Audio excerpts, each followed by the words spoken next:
مرید اور میرا سچا خلیفہ ہے، وہی اصل میں سچا مداری ہے، وہی اصل میں سچا قادری ہے، وہی اصل میں سچا چشتی ہے۔ اللہ اکبر۔ پیر نے فرمایا کہ مرنے کے بعد یہ پروگرام شیدا خان کی یوٹیوب چینل کی جانب سے پیش کیا جا رہا ہے۔ حضرت سیدنا قطب غوری رحمۃ اللہ علیہ نے فرمایا کہ میرے وصال کے بعد میں، میری موت کے بعد میں مجھے دفن مت کرنا۔ کہا کہ حضور کیا کرنا ہے؟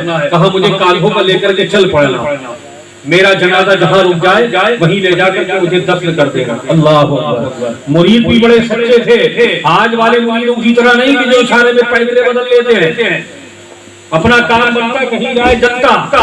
یہ وہ پیر تھے جیسے سرکار غوثی اعظم رضی اللہ تعالیٰ عنہ کا مرید اور ان کے پیر، وہ بھی انشاءاللہ مختصر میں آپ کو بتاؤں گا۔ تو مرید وہ سچا ہوتا ہے کہ جو پیر کے نقشے قدم پر چلے اور پیر کے ہر قول اور ہر فعل پر اپنی جان کو نچھاور کر دے۔ تو پیر صاحب نے فرمایا کہ میرے مرنے کے بعد میرے جنازے کو اٹھا کر کے لے چلنا۔ مریدوں نے ایسا ہی کیا، جب ان کا وصال ہو گیا ان کو نہلایا، اس کے بعد کفن دیا، چارپائی پر رکھا اور اس میں انہوں نے لمبے لمبے پائپ یا بانس باندھ لیے، اس وقت میں بانس چلتے تھے، اور اس کے بعد اپنے کاندھوں پر اٹھا کر کے خوشی خوشی آگے بڑھ کے چلے جا رہے ہیں۔ 1 گھنٹہ گزرا، 2 گھنٹے گزرے، 1 دن گزرا، 2 دن گزرے، کئی دن گزر گئے، جنازہ ہے کہ چلتا چلا جا رہا ہے۔ اللہ کی شان تو دیکھو کہ اس جنازے سے نہ تو بدبو آ رہی ہے اور نہ ہی یہ جنازہ پھول یا پھٹ رہا ہے، ورنہ 3 دن سے زیادہ انسان کا جسم پھولنے اور پھٹنے سے محفوظ نہیں رہتا ہے۔ لیکن وہ لوگ کہ جو اللہ والے ہوتے ہیں، جو اللہ کے پیارے ہوتے ہیں، ان کے جسم پر کوئی بھی چیز اثر انداز نہیں ہوتی ہے۔ جیسے کربلا والوں کے جسم 40 دن کے بعد جب چہلم کے موقع پر سیدہ زینب، سیدنا امام زین العابدین، یہ لٹا پٹا قافلہ یزید کے دربار سے ہوتا ہوا چہلم کی 20 تاریخ کو سفر کی واپس آیا تو وہاں دیکھا کہ وہ شہدائے کرام کہ جن کے سروں کو نیزوں پر اٹھا کر کے لے گئے تھے، ان کے جسم وہاں بے گورو کفن پڑے تھے۔ ان 40 دن میں اس وہاں پر ریت بھی اڑی ہوگی، لیکن ریت کی ضرورت نہیں تھی کہ کسی شہید کے جسم کو کوئی نقصان پہنچا سکے، گرمی کے بس کی بات نہیں تھی کہ کسی کے جسم کو کوئی نقصان پہنچا سکے۔ لگتا تھا کہ ابھی ان کے سروں ان کے جسموں سے سر جدا کیے گئے ہیں۔ اللہ اکبر۔ ویسا ہی خون رس رہا تھا، بلکہ امام حسین علی مقام علیہ السلام کے سر کی تو کرامت آج بھی زندہ ہے۔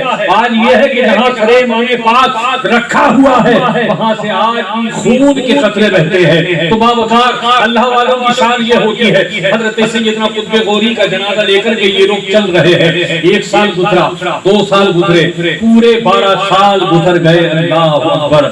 اب 12 سال میں کتنے موسم آئے ہوں گے؟ تینوں موسم تو آئے گے نا، جاڑا گرمی برسات، تو تینوں موسم یہ انہوں نے جھیلے۔ نہ جانے کتنے طوفان انہوں نے برداشت کیے ہوں گے۔ جہاں نماز کا وقت ہوتا تھا وہاں جنازے کو رکھ دیتے تھے، جہاں دیکھتے تھے پانی ہے وہیں انہوں نے وہاں پہنچ کر کے وضو کرتے تھے، نماز پڑھتے تھے، کچھ دیکھے کے دکھاتے تھے، پیتے تھے، اس کے بعد پھر پیر کا جنازہ اٹھاتے تھے، لے چلتے تھے۔ ہم اور آپ 12 سال تو بہت دور کی بات، 12 گھنٹے سے بھی زیادہ نہیں رک پائیں گے۔ بچے یاد آنے لگیں گے، کاروبار یاد آنے لگے گا، لیکن یہ پیر کے مرید تھے، انہیں کچھ یاد نہیں آتا تھا۔ یہ پیر میں مست تھے اپنے پیر کے جنازے کو لے کر کے۔ جب 12 سال ہو گئے تو ایک ایسی جگہ جا کر کے رکے کہ جہاں سامنے مندر تھا۔ اس وقت میں مسلمان اور ہمارے دوسرے برادران وطن کے اندر یہ سب چیزیں نہیں پائی جاتی تھی۔ اگر کوئی مسجد پر آ کر کے رک جائے تب بھی کوئی اعتراض نہیں، کوئی مندر کے پاس آ کر کے رک جائے تب بھی کوئی اعتراض نہیں تھے۔ یہ سب بھائی چارہ اس وقت کا تھا۔